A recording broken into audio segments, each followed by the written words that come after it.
सभी को सभी का स्वागत है चैनल पे। आज हम लोग पढ़ेंगे इलेक्ट्रोस्टैटिक पोटेंशियल का सेकंड लेक्चर, जिसमें हम लोग देखेंगे इक्विपोटेंशियल सरफेस के बारे में, ठीक है, और आपका पोटेंशियल और इलेक्ट्रिक फील्ड के बीच का रिलेशन और पोटेंशियल निकालना। ठीक, तो अगर इक्विपोटेंशियल सरफेस की बात करें बेटा, तो क्या होता है, ऐसा सरफेस जिसपे हर जगह पोटेंशियल आपका सेम हो।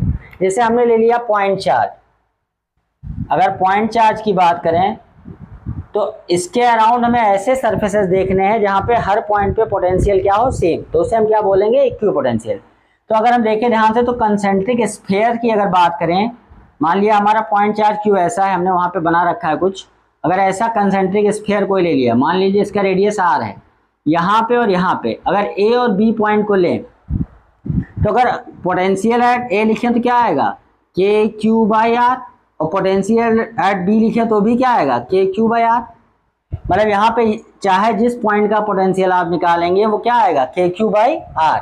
तो ये सारे जो कंसेंट्रिक स्फीयर होंगे किसी पॉइंट चार्ज के अराउंड, वो क्या हो जाएंगे, इक्विपोटेंशियल। ऐसे ही हम बात करें लीनियर चार्ज के लिए, तो लीनियर कोई चार्ज है आपका, तो उसके लिए कंसेंट्रिक सिलेंडर्स बनेंगे उसके अराउंड, वो सारे क्या होंगे, इक्विपोटेंशियल। अगर कहीं मान लो प्लेन आपके इलेक्ट्रिक फील्ड है यूनिफॉर्म, तो उसके लिए हमारे क्या बनेंगे, प्लेन। आप प्लेन यहाँ पे कुछ डिस्टेंस पे प्लेन बनाते जाएंगे, उन एक प्लेन पे पूरे पे हर जगह पोटेंशियल क्या होगा, सेम। इस प्लेन पे हर पॉइंट पे पोटेंशियल क्या आएगा, सेम। ऐसे अगर सिस्टम आप टू चार्ज हो तो उसके लिए इक्विपोटेंशियल सरफेस कुछ ऐसा बनेगा, बोर्ड में बनाने के लिए भी आता है। अगर दोनों प्लस प्लस होंगे तो एरो हमारा बाहर की तरफ, अगर माइनस माइनस हो जाएंगे तो क्या कर देंगे, एरो अंदर की तरफ। अब अगर बात करें हम कि अगर आपका एक प्लस एक माइनस, तो शेप इस तरह से आएगा, ठीक है। अगर डायपोल के लिए आपसे कोई इक्विपोटेंशियल सरफेस कहता है, तो हम पीछे निकाल चुके हैं कि डायपोल के परपेंडिकुलर बाइसेक्टर पे हर जगह पोटेंशियल क्या आता है, जीरो। तो आप ऐसे ही बता सकते हैं किसी भी डायपोल के लिए परपेंडिकुलर बाइसेक्टर से जो प्लेन पास करेगा वो क्या होगा, इक्विपोटेंशियल। और डायग्राम ऐसा हम बना के दिखा सकते हैं कि ये सारे सरफेसेस कैसे हैं, इक्विपोटेंशियल। तो इतनी बात समझ में आई हुई। अब कई बार बात होती है कि इक्विपोटेंशियल सरफेस पर अगर किसी चार्ज को मूव करा जाए तो वर्क डन क्या आएगा, ठीक है। सपोज हमारा कोई क्वेश्चन आ गया कि इक्विपोटेंशियल सरफेस पे हम किसी चार्ज को मूव करा रहे हैं तो हमारा वर्क डन कैसे निकलेगा। अब एग्जांपल देखिए, सपोज आपका कोई चार्ज Q है और ऐसा है आपका इक्विपोटेंशियल सरफेस A से B। मान लीजिए हम किसी चार्ज Q0 को लेके आ रहे हैं A से B, तो वर्क डन क्या होगा, पीछे हम पढ़ चुके हैं बेटा, Q डेल्टा B। अब यहाँ ध्यान से देखो, Q डेल्टा B हम क्या लिखेंगे, के क्यू बाई आर, वहां का भी पोटेंशियल, के क्यू बाई आर यहाँ का भी पोटेंशियल, तो क्या आया, जीरो। यानी किसी भी चार्ज को अगर इक्विपोटेंशियल सरफेस पे हम डिस्प्लेस करेंगे एक जगह से दूसरी जगह, तो वर्क डन क्या आएगा, जीरो। तो ध्यान रखिएगा, इक्विपोटेंशियल सरफेस पे जब किसी चार्ज को मूव कराया जाएगा तो वर्क डन हमेशा क्या मिलेगा, जीरो। अब हम देखते हैं कि relation between electric field and electric potential, बहुत इंपॉर्टेंट टॉपिक है। क्या है, रिलेशन बिटवीन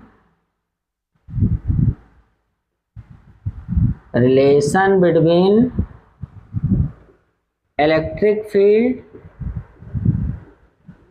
एंड पोटेंशियल। अब इसके लिए हम क्या करते हैं, लेट एन इलेक्ट्रिक फील्ड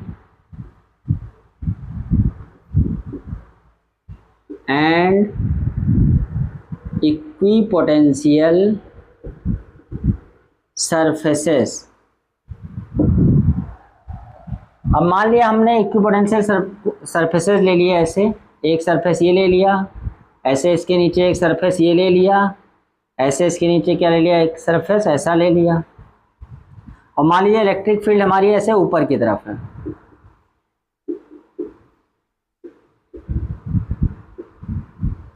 अब हम देखते क्या है कि इस वाले पॉइंट से, मान लीजिए ये पॉइंट A है, ये पॉइंट B है, A से B हम किसी को लेके जाना चाहते हैं, कोई टेस्ट चार्ज है Q0, A से B हमको लेके जाना है। हमको रिलेशन किसके बीच में रखना है, इलेक्ट्रिक फील्ड और पोटेंशियल के बीच में। हमको पता है कि भाई A से B हमको जब लेके जाना है तो हम क्या लिखें, work done in moving charge, from A to B. तो हमको पता है बेटा पोटेंशियल डिफरेंस अगर लिखते हैं V V minus V A, अगर हम ए से बी लेके जा रहे हैं, कहाँ से ए से बी को लेके जा रहे हैं, तो क्या लिखेंगे V V minus V A equal to work done by external agent, कहाँ से बी टू ए, अपॉन कितना लेके जा रहे हैं क्यू नॉट। ठीक, अब हम जाहिर सी बात है भाई, इसको हम क्या लिखेंगे dV, क्या लिखेंगे dV, पोटेंशियल डिफरेंस को हमने क्या लिख दिया dV, और वर्क डन को हमने क्या लिखा F एक्सटर्नल। देखिए चार्ज को हमको Q नॉट है उसी डायरेक्शन में ले जा रहा है, तो जाहिर सी बात है कि अगर हम इधर की तरफ ले जाना है, उसकी काइनेटिक एनर्जी चेंज नहीं होने देना है, तो हमको फोर्स कहाँ लगाना पड़ेगा अपोजिट।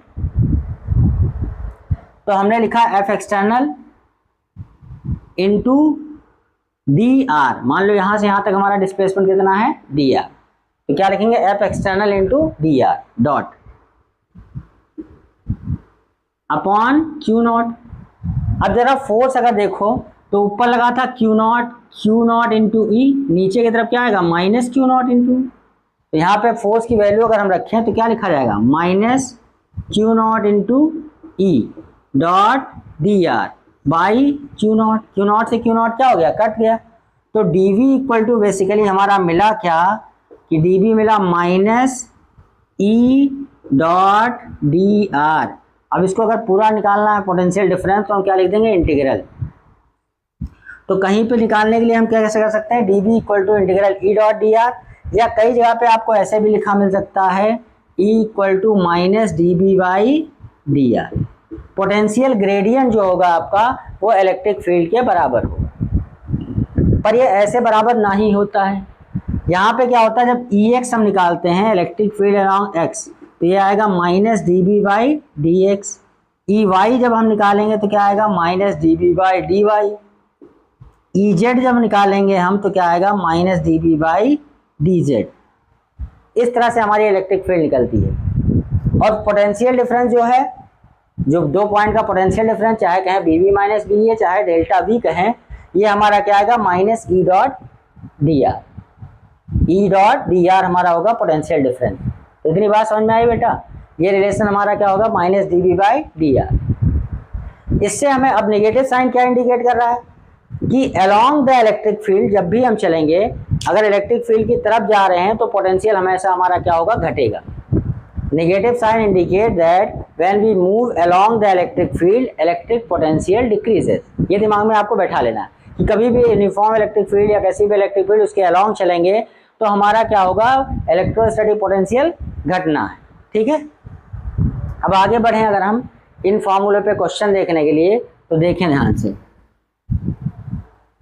हमने क्या बेसिक देखा कि जो हमारा dV है वो minus E dot D are है।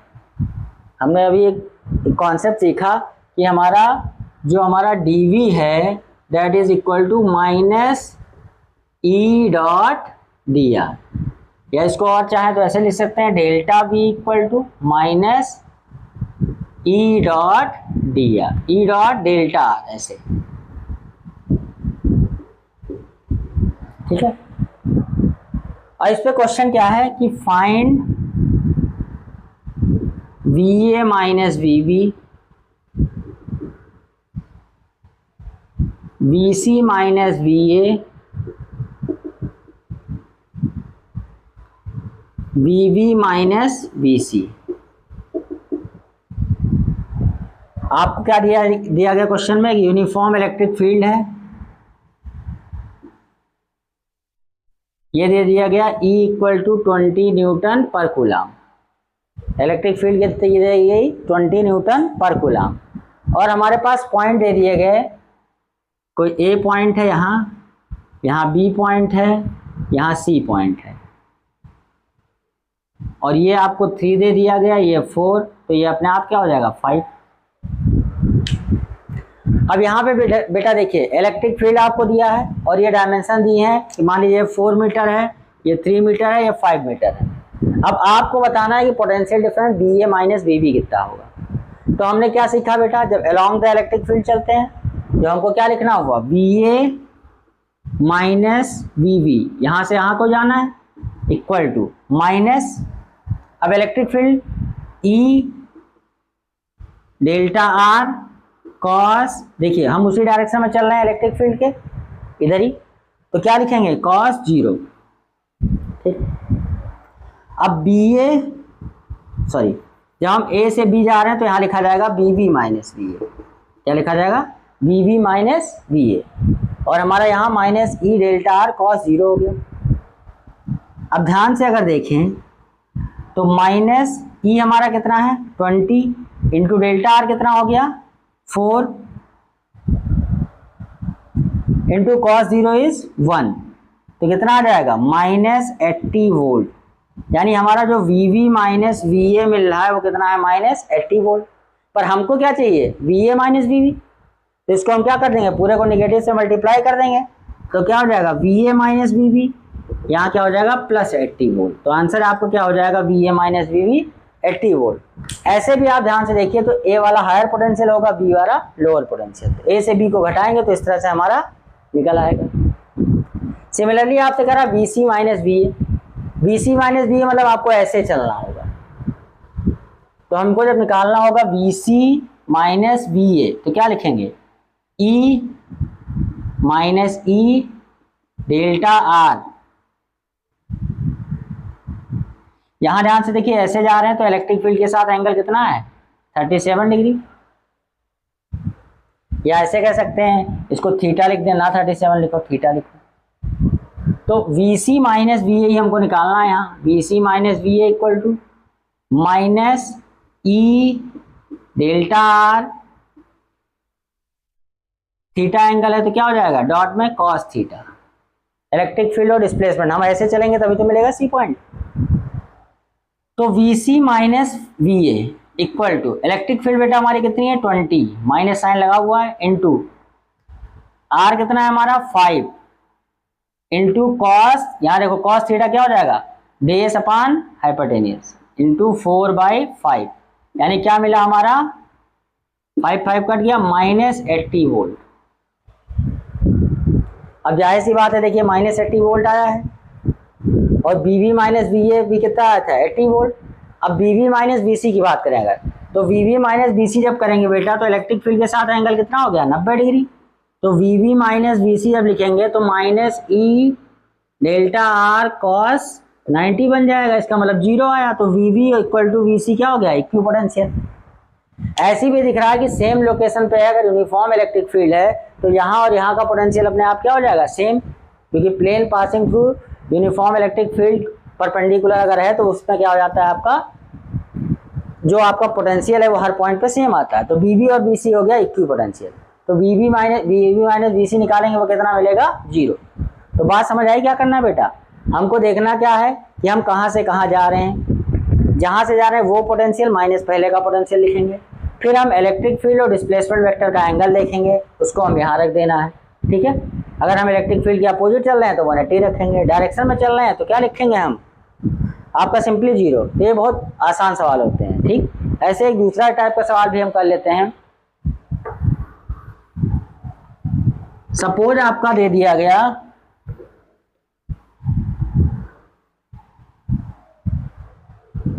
क्या है हमारे पास कि एक यूनिफॉर्म इलेक्ट्रिक फील्ड है, ऐसे एक ए दिया है, ए बी दिया है, ए और बी आपका दे दिया है, यहाँ पे जो ए है उसका पोटेंशियल 20 वोल्ट है और यहाँ पे जो इलेक्ट्रिक फील्ड जा रही है उसको दे दिया है 30 न्यूटन पर कूलम, और यहाँ से यहाँ तक की दूरी आपको दी गई थी 10 सेंटीमीटर। अब आपको बताना है कि बी पॉइंट का पोटेंशियल कितना होगा, तो सिंपली आपको क्या करना है, अगर पूछ ले आपका फाइंड पोटेंशियल ऑफ बी, तो आपको पता है इधर से आगे को जा रहे हैं इलेक्ट्रिक फील्ड में, तो हम क्या लिखेंगे V V minus V A equal to formula क्या minus E D R cos, यहाँ कितना हो जाएगा 0 डिग्री, क्योंकि जिधर इलेक्ट्रिक फील्ड है उधर ही हम जा रहे हैं आगे को। हमको पोटेंशियल लिखना होगा जहां चलेंगे आगे पॉइंट को, तो आगे वाला पॉइंट माइनस पीछे वाला पोटेंशियल डिफरेंस इधर है, ये क्या होगा minus E dot delta are. ठीक है, अब देखिए यहाँ पे ई और डी आर का बीच का एंगल देखना है। अगर लॉन्ग इलेक्ट्रिक फील्ड जा रहे हैं 0 रखेंगे, अपोजिट जा रहे हैं कितना रखेंगे आप आपका 180 अपोजिट में। तो वी वी माइनस बी, हमें लॉन्ग इलेक्ट्रिक फील्ड चल रहा है तो वी वी हमें निकालना ही है। माइनस वी ए कितना है 20 वोल्ट इक्वल टू माइनस ई हमारा कितना है 30 इंटू डी आर कितना 10 यानी 0.1 हो जाएगा। कितना हो जाएगा 0.1। 10 सेंटीमीटर को मीटर में बदलेंगे 10/100 यानी 0.1। cos 0 1 ही हो गया। अब यहाँ देखो वी वी इक्वल टू आपको क्या मिलेगा -3 + 20 इट मीन्स 17 वोल्ट। क्या मिलेगा पोटेंशियल 17 वोल्ट। ऐसे भी देखिए अलॉन्ग द इलेक्ट्रिक फील्ड चलेंगे तो क्या होगा पोटेंशियल डिफरेंस घटना है। तो वीवी का पोटेंशियल अपने आप क्या आ गया 17 वोल्ट। तो ऐसे सवाल भी आपको देखने के लिए मिल सकते हैं। अब हम पोटेंशियल निकालना देखेंगे कि डिफरेंट डिफरेंट टाइप के शेप्स के लिए पोटेंशियल होगा कितना।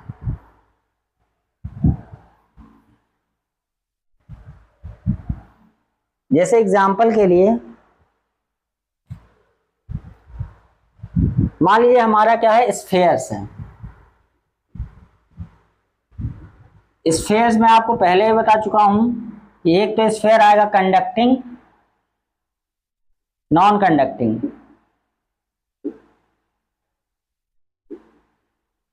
और एक स्फेयर आपका बनेगा क्या कंडक्टिंग। कंडक्टिंग में आपके दो तरह के, एक तो सॉलिड और दूसरा होगा स्फेरिकल सेल,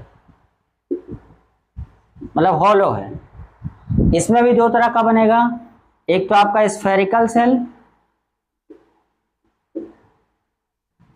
और दूसरा क्या बनेगा आपका सॉलिड स्फेयर। सॉलिड स्फेयर में चार्ज पूरे सरफेस में ऐसे वॉल्यूम में डिस्ट्रीब्यूट होता है।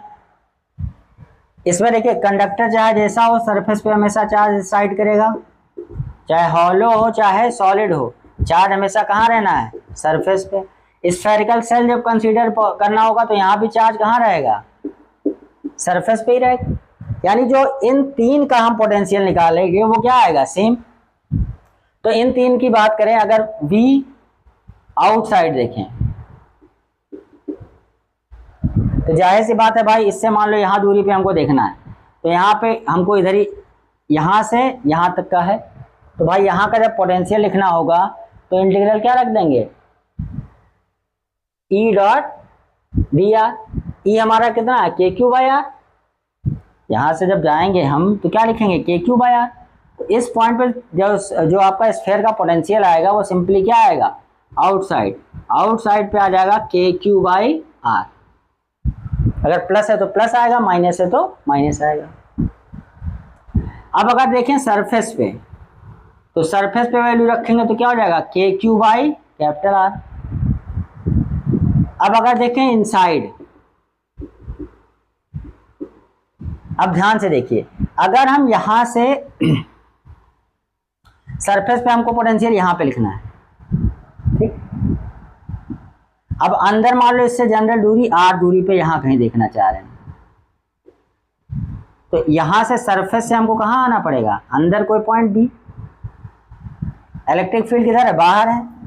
तो अगर हम लिखें VV minus VS equal to minus अंदर इलेक्ट्रिक फील्ड हमारी क्या होती है 0, E डॉट R होता है minus E dot R dr लिखेंगे तो। पर कंडक्टर के अंदर स्फेरिकल सेल के अंदर हर जगह इलेक्ट्रिक फील्ड क्या होती है 0। आप पहले प्रूव कर चुके हैं कि यहाँ पे 0 है। तो ये चीज जब 0 आ गई तो VV minus VS equal to क्या मिला 0। तो VV इक्वल टू क्या हो जाएगा VS। तो इसके केस में, इसके केस में और इसके केस में, तीनों केसेस में हमारा जो अंदर इनसाइड आएगा पोटेंशियल वो KQ/R ही आएगा। जो सरफेस पे वैल्यू होगी वही अंदर हर जगह होगी। अंदर क्या है आपका पोटेंशियल हर जगह कांस्टेंट। मतलब इन तीन के लिए अगर हमको ग्राफ बना करना हो किसका पोटेंशियल वर्सेस R का, तो पहले तो हमारा क्या है भाई 0 शुरू किया वहां तक सरफेस तक कांस्टेंट है। इसके बाद कैसे इनवर्सली प्रोपोर्शनल। बात समझ में आई। हमने देखा आउटसाइड KQ/R मतलब inversely proportional to R, surface पे KQ/R, इनसाइड क्या हो जाएगा KQ/R। इन तीन में आपको कोई कंफ्यूजन नहीं होनी चाहिए। अब हमारा बचा कौन सा, सॉलिड स्फीयर। इसके बारे में हम जरा चर्चा कर लेते हैं कि potential due to solid sphere, वो भी कैसा है, नॉन कंडक्टिंग स्फीयर।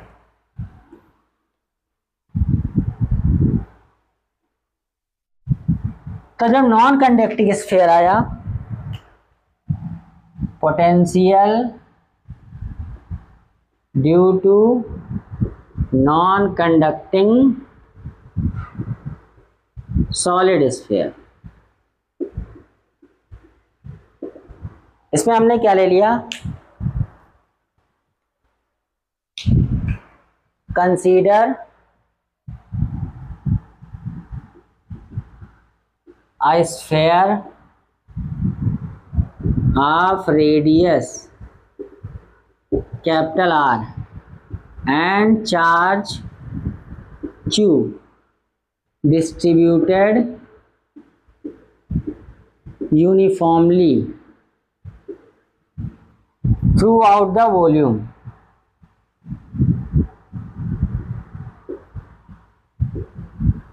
ठीक, मतलब हमारा पूरे वॉल्यूम में चार्ज डिस्ट्रीब्यूट है इसके,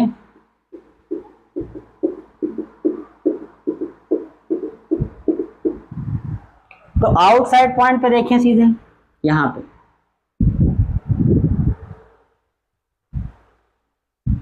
तो इनफाइनाइट पोटेंशियल डिफाइन किया क्या, इनफाइनाइट से इस पॉइंट तक लाने में जो वर्क डन करना पड़ता है, तो सिंपली हम क्या करेंगे, potential work done by external agent, कहां से, इनफाइनाइट से आर, वो यहाँ पे क्या आ जाएगा, K Q by, charge capital Q लिया तो क्या हो जाएगा, के क्यू बाई आर।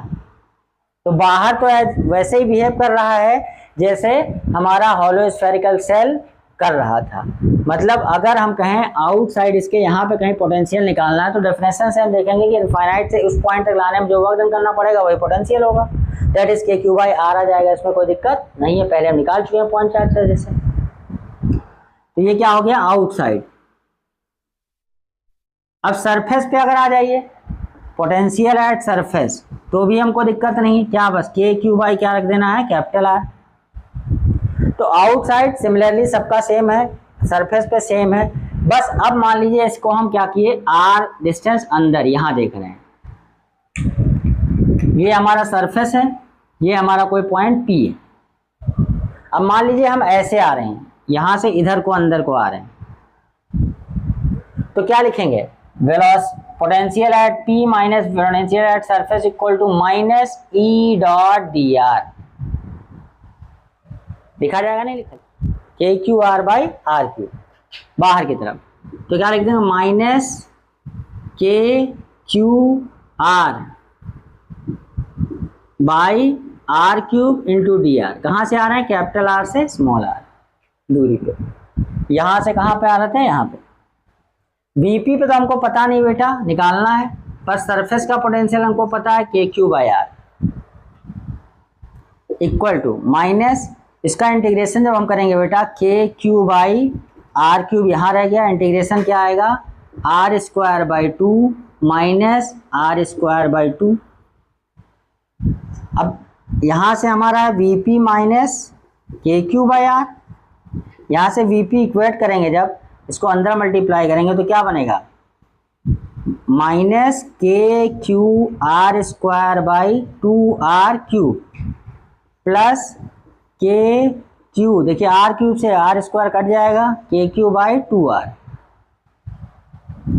और ये इधर जाके plus K Q by are हो जाएगा। यहां से क्या बनेगा, ये बेटा 1/2, ये 1 का सम होगा, यानी आपका बनेगा आगे V at P equal to 3/2 K Q by R minus K Q R square by 2r cube. अब इसमें अगर हम क्या करें, K Q by R cube common ले लें, के Q by 2r cube common ले लें, तो अंदर बेटा क्या आएगा 3r square minus R square, ये पोटेंशियल आ जाएगा अंदर कहीं पे भी, के Q by 2r cube bracket में 3r square minus 3 into capital R square minus R square. इस हिसाब से अगर हम देखें तो इसके सेंटर पे पोटेंशियल में हमको इस आर वैल्यू क्या रखना पड़ेगा, 0। तो यहाँ पे सेंटर पे पोटेंशियल क्या रहेगा, 3/2 K Q by R, means maximum potential यहाँ कहाँ पे है, सेंटर पे। बात समझे, मैक्सिमम पोटेंशियल यहाँ पे कहाँ पे है, सेंटर पे। इसका मतलब हम कह सकते हैं अगर इसका ग्राफ बनाना होगा तो जब हमारा 0 है तो हमारा क्या है, 3/2 के क्यू बाई आर। इसके बाद हमारा पोटेंशियल घटेगा ऐसे, फिर एक समय बाद सरफेस पे के क्यू बाई आर, फिर क्या होगा, इनवर्सली प्रोपोर्शनल। तो ऐसा ग्राफ कुछ आएगा। बात समझ गए। तो ये हो गया अंदर, बाहर के क्यू बाई आर, सरफेस पे के क्यू बाई आर, इसमें नॉन कंडक्टिंग स्फेरिकल सेल में। अब हम आगे बढ़े, बात करें पोटेंशियल तो हो गया हमारा, पोटेंशियल एनर्जी का। तो पोटेंशियल एनर्जी बेटा हमेशा किसके लिए डिफाइंड है, कंजर्वेटिव फोर्स के लिए। और हमारा जो इलेक्ट्रोस्टैटिक फोर्स है this will also be conservative force. तो पोटेंशियल एनर्जी की अगर बात करें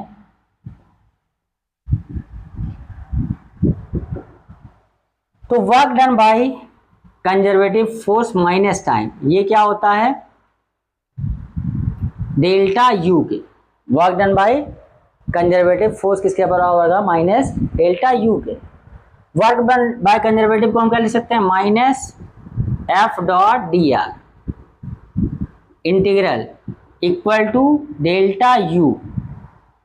ठीक है, यानी यहां से एक चीज तो ये निकल के आई क्या, कि एक चीज हमारी कि जो अगर फोर्स कहीं पे निकालना है, पोटेंशियल एनर्जी दिया तो minus D U by D are कह सकते हैं। या इसको दूसरी भाषा में ऐसे समझें कि अगर हमको एफ एक्स निकालना है तो minus D U by D X, और एफ वाई अगर निकालना है तो minus D U by D Y, और एफ जेड जब निकालना है तो minus D U by D Z का इस्तेमाल होगा। तो हमारा फोर्स आ जाएगा, एफ क्या आ जाएगा, एफ एक्स आई कैप, एफ वाई जे कैप, एफ जेड के कैप। अगर हमें पोटेंशियल एनर्जी चाहिए तो क्या करेंगे, minus F dot T R. कौन सा फोर्स यहाँ पे, इलेक्ट्रोस्टैटिक फोर्स, कंजर्वेटिव फोर्स के द्वारा किया हुआ वर्क। ठीक है, अब यही अगर ध्यान देखें कि अगर कहीं पे हमें दो चार्जेस हैं, एक चार्ज मान लो Q1 है, एक चार्ज Q2 है, r दूरी पे रखे हैं। अब इनफाइनाइट से इसको यहां तक लाया गया तो work done by conservative force हम निकाल चुके हैं, क्या होगा, minus time work done by external agent. अगर निकालना हो तो हम क्या लिखेंगे, Q1 के पास हम Q2 को लेके आ रहे हैं तो क्या होगा, Q2 इंटू V फाइनल हमारा R माइनस V इंफिनिटी। चूंकि इंफिनिटी को हम क्या मानते हैं, जीरो पोटेंशियल, तो जीरो पोटेंशियल अगर माना है तो हमारा Q2 इंटू यहाँ R पे पोटेंशियल हमारा क्या हो जाएगा, 1/4πε0 Q1/R, या कह सकते हो K Q/R। इनफाइनाइट को क्या माना जाता है, जीरो पोटेंशियल। ठीक, तो हमारा वर्क डन बाय जो एक्सटर्नल एजेंट आ गया वो कितना आता है, वो होगा 1/4πε0 Q1 Q2/R। अभी हमने देखा कि जो पोटेंशियल एनर्जी है डेल्टा यू, ये हमारा minus time work done by conservative, या यही equal to work done by external agent.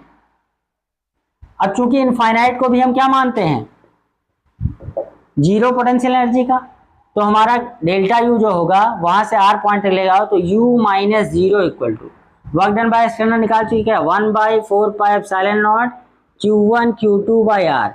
तो potential energy of system of two charge जो आएगी वो कितना आएगा, 1/4πε0 Q1 Q2/R। कोई डाउट? एक बात हमने क्या सीखा कि वर्क डन बाय कंजर्वेटिव हमारा डेल्टा यू के बराबर है, तो minus F dot D are कहें, यहाँ कंजर्वेटिव फोर्स है आपका तो डेल्टा यू के बराबर, यहाँ से एफ हमारा निकल जाएगा F X F Y F Z. फिर वही इक्विलिब्रियम वाली पूरी कहानी लागू होगी। क्या कि अगर कहीं पे आपको U वर्सेस R का कर्व दे दिया जाए और ग्राफ ऐसा कुछ है, तो देखिए यहाँ पे भी फोर्स जीरो, यहाँ पे भी फोर्स जीरो, पर यहाँ पे अगर ध्यान से देखोगे तो d2u बाई dr2 जो आपका है वो कैसा है, पॉजिटिव है। तो अगर पॉजिटिव आएगा तो क्या होगा, स्टेबल इक्विलिब्रियम। यहाँ से देखिए किसी को हिलाओगे तो ऐसे ऑसिलेट करेगा, यहाँ से जरा सा हिलाओगे भाग जाएगा। तो अगर d2u बाई dr2 पॉजिटिव है तो क्या होगा, स्टेबल। अगर d2u बाई dr2 नेगेटिव आता है तो क्या होगा, वो अनस्टेबल इक्विलिब्रियम। ऐसे भी समझिए ये पॉइंट आप मिनिमा है, ये मैक्सिमा है। जो इधर फंक्शन होता है उसका डबल डिफरेंशिएशन जब क्या मिलेगा, पॉजिटिव, तो मिनिमा मिलेगा, और जब नेगेटिव मिलेगा तो मैक्सिमा। अब मैक्सिमा पे कोई चीज होगा तो अनस्टेबल पे है। फोर्स यहाँ भी जीरो है और यहाँ भी जीरो। बात समझ आई। तो इक्विलिब्रियम पॉइंट अगर निकालना है तो हम क्या करेंगे, फोर्स को जीरो पुट। फोर्स हमारा क्या होगा, du बाई dr। जैसे हम कोई सवाल ले लें तो हमने पहले क्या सीखा कि पोटेंशियल एनर्जी अगर सिस्टम ऑफ टू चार्ज है तो k q1 q2 by r आएगा। एक बार इसको एक्सप्लेन कर दें फिर हम सवाल कराते हैं। अगर बात हो पोटेंशियल एनर्जी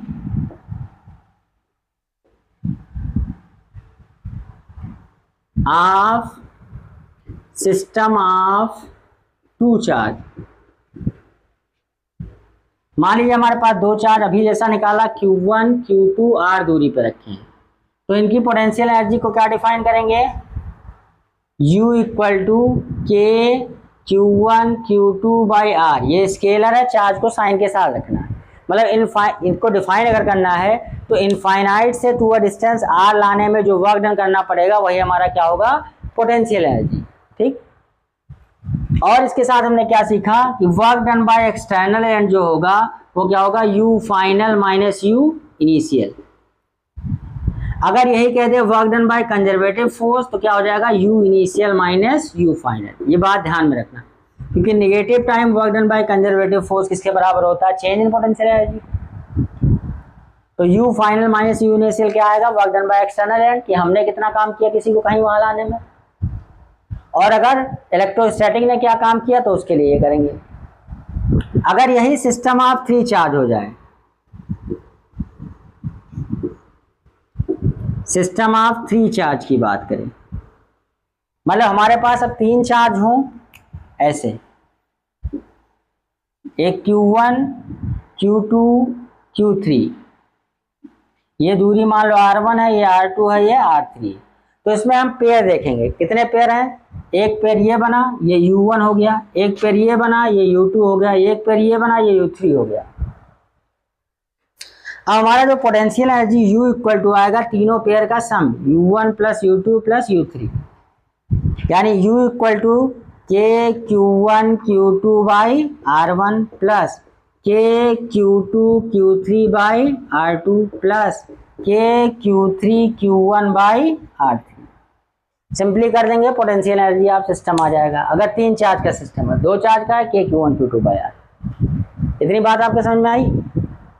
अब नेक्स्ट पॉइंट अगर हम देखें कि कहीं पे अगर चार सिस्टम ऑफ चार चार्ज हो, अगर चार चार्ज का सिस्टम है तो पोटेंशियल एनर्जी कैसे निकलेगी।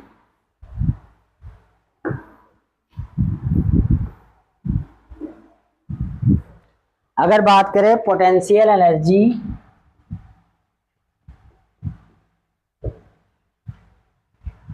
Of system of four charge, अगर हमारे पास चार चार्ज ऐसे हैं Q1 Q2 Q3 Q4, उस केस में देखिए एक पेयर ये बनेगा U1, एक पेयर ये बना U2, एक पेयर ये बना U3, एक पेयर ये बना U4। अब एक इन इसका आइडेंटिकल फोर्स U5, एक ऐसा हो जाएगा U6, इन दोनों का पेयर। तो U इक्वल टू हमारा यहाँ क्या आएगा, U1 plus U2 plus U3 plus U4 plus U5 plus U6। It means हमारे पास 6 पोटेंशियल एनर्जी का सम, ये दोनों चार्ज इनके बीच की दूरी, ये दोनों चार्ज इनके बीच की दूरी, ये दोनों चार्ज इनके बीच की दूरी, ये दोनों चार्ज इनके बीच की दूरी, फिर इसका पेयर ये दूरी और इसका पेयर ये दूरी, यहाँ रख देंगे, हमारा क्या आ जाएगा, पोटेंशियल एनर्जी। अब एक बार क्वेश्चन आया कि find potential energy of system. System कैसा है, आपको एक स्क्वायर दे दिया गया, इसकी साइड क्या है, ए है, यहाँ चार्ज रखा Q, यहाँ -Q, यहाँ Q, फिर यहाँ पे -Q। अब ध्यान से देखिए, यहाँ पे सिस्टम ऑफ 4 चार्ज हो गया, तो एक बना ये U1, ये U2, ये U3, ये U4, एक ये वाला बनेगा पेयर U5, एक ये वाला पेयर बनेगा U6। तो ध्यान से देखिए, ऊपर हमको जैसे निकाला, देखिए इन दोनों का निकालेंगे, एक चार्ज प्लस एक माइनस, तो क्या आएगा -KQ² A। ऐसे दूसरे वाले का क्या हो जाएगा, एक माइनस एक plus -KQ² A, U1 U2 ऐसे लिखते आ रहे हैं, -KQ² A -KQ² A, 4 बार यही हो गया, ये पेयर ये पेयर ये पेयर ये pair, plus minus minus plus, सब ऐसे क्या हो जाएंगे, नेगेटिव नेगेटिव प्लस। अब एक ये वाला पेयर जब हम देखेंगे तो दोनों प्लस प्लस हैं, तो क्या आ जाएगा KQ²। अगर ये दूरी है तो ये क्या आएगा √2a, तो क्या आ जाएगा KQ² प्लस सिमिलरली उसका क्या आ जाएगा KQ² अब इन दोनों में अगर हम क्या करें, U लिखें, तो U हमारा क्या बनेगा -4KQ² प्लस 2KQ² √2a। अब पूरे में अगर हम क्या करें, KQ² कॉमन ले लें, तो अंदर क्या आएगा -4 प्लस, इसको रेशनलाइज करें तो √2 जूल, ये हमारी इसकी एनर्जी आ जाएगी। बात समझ में आई? हमको बस क्या करना है, पेयर बना के ऐड कर देना, तो हमारी पोटेंशियल एनर्जी ऑफ सिस्टम आ जाएगी। ऐसे ही देखिए, ये तो हमने देख लिया कि system of 2 charge, system of 4 charge, system of 3 charge. अब अगर कहीं पे पोटेंशियल एनर्जी ऑफ डायपोल की बात करें in uniform electric field,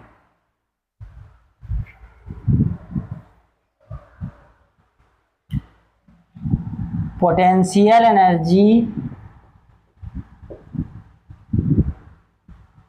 of dipole in uniform E। मान लीजिए हमारे पास कोई यूनिफॉर्म इलेक्ट्रिक फील्ड है ऐसे और ये हमारा डायपोल ऐसे रखा है या किसी एंगल पे रखा, θ1 से θ2 रोटेट करा रहे हैं, तो हमको पता है dW इक्वल टू क्या होता है τ d थीटा, फिर डायपोल को रखते हैं तो क्या रखता है टॉर्क। टॉर्क हमारा क्या होता है PE sin θ d theta on integrating both side, तो integral dW equal to PE ऐसे हो गया, ये क्या हो जाएगा sin θ d थीटा, मान लो कहाँ ले गए θ1 से θ2, तो ये हो गया work done by external agent. P हमारा ऐसे रह गया, sin θ क्या आएगा -cos θ, लिमिट कहाँ θ1 से θ2, तो W जो आएगा -PE cos θ2 cos θ1, यानी इसी को हम कह देंगे potential energy -PE cos θ2 cos θ1। ये हमारी potential energy of dipole in uniform electric field हो गया, ठीक है। अब ध्यान से देखें कि अगर हमारा थीटा क्या हो, θ1 जो हमारा वो कितना हो 90 डिग्री, और θ2 जो हो वो क्या हो थीटा, उस केस में U इक्वल टू क्या आ जाएगा -PE cos θ, तो U को हम क्या लिख देंगे -P.E, ऐसे भी लिखा मिल सकता है। कब, जब θ1 हमारा 90 हो, θ2 क्या हो 0, मतलब 90 डिग्री से अगर हम थीटा एंगल किसी रोटेट कराते हैं उस केस में, क्योंकि 90 डिग्री जब होगा उस समय पोटेंशियल एनर्जी क्या होगी मिनिमम। अब अगर बात करें स्टेबल अनस्टेबल इक्विलिब्रियम, अगर कहीं पे इक्विलिब्रियम इसमें बात हो तो स्टेबल कब होगा θ0, अनस्टेबल कब होगा जब थीटा हमारा 180 डिग्री हो, ठीक। θ0 होगा उस समय स्टेबल इक्विलिब्रियम, और θ 180 होगा उस समय क्या होगा अनस्टेबल इक्विलिब्रियम। ये इसके बारे में हम ध्यान रखेंगे, ठीक। अब ये तो हो गया potential energy of dipole uniform electric field. अब अगर बात करें कि हमारे पास सिस्टम ऑफ टू चार्ज हैं पर एक्सटर्नल फील्ड में रखे हुए हैं, ठीक है, ये कई बार एग्जाम में पूछा गया है कि potential energy of system of two charge in external field, potential energy of system of two charge in external electric field. अब मान लीजिए हमारे पास कोई एक्सटर्नल इलेक्ट्रिक फील्ड ऐसी है, एक चार्ज को यहां रखा गया, एक चार्ज यहां पे रखा गया। तो बेटा यहां ध्यान से देखो, पहली बात यहां का पोटेंशियल क्या होगा आपका, अलग अलग। यूनिफॉर्म इलेक्ट्रिक फील्ड है तब भी और नॉन होगा तब भी। यहाँ का पोटेंशियल जब अलग है तो कहीं इनफाइनाइट से जब यहाँ तक लाए होगे इसको इनफाइनाइट से, तो कुछ ना कुछ वर्क डन इसके लिए करना पड़ा होगा, कुछ इसके लिए करना पड़ा होगा, फिर इन दोनों को असेंबल करने का। तो यहाँ पे जो टोटल पोटेंशियल एनर्जी आएगा वो Q1 into potential at R1 plus Q2 into potential at R2 plus Q1 Q2 by R, ये इतने का सम होगा। बहुत इंपॉर्टेंट फार्मूला, ध्यान रखना भाई। पहले Q1 चार्ज को इनफाइनाइट से कहीं लेके आए, यहाँ रखे पोटेंशियल पे, तो वर्क डन हमारा होगा Q1 इंटू VR1। ऐसे इनफाइनाइट से यहाँ लेके आए तो उसके लिए क्या होगा, Q2 into potential at VR2, क्योंकि इनफाइनाइट जीरो पोटेंशियल है। फिर ये दोनों R दूरी पे रखे हैं तो इनका सिस्टम का पोटेंशियल एनर्जी क्या हो गया, Q1 Q2 बाई R। इसमें आप रख देंगे, आपका आंसर हो जाएगा। तो आज के लिए इतना ही, फिर आपको मैं नेक्स्ट सेक्शन में सवाल कराऊंगा इसके ज़्यादा से ज़्यादा। Thank you.